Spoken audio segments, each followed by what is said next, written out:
Nah, ini dia panganan khas Lebaran. Ini lemang sulur, lemang sulau. Ini ada lapisan daun pinggirnya. Nah, ini satu nih untuk cocolannya, kinca. Kinca ini gula merah dikasih durian. Nah, lebih sip lagi. Jadi ini nanti caranya dicocol. Jadi diambil ini,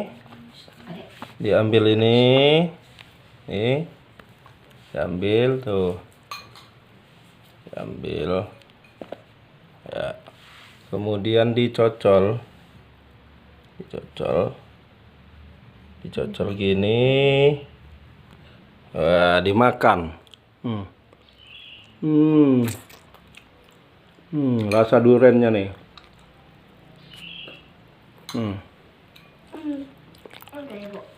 Cocol lagi nih, dicocol.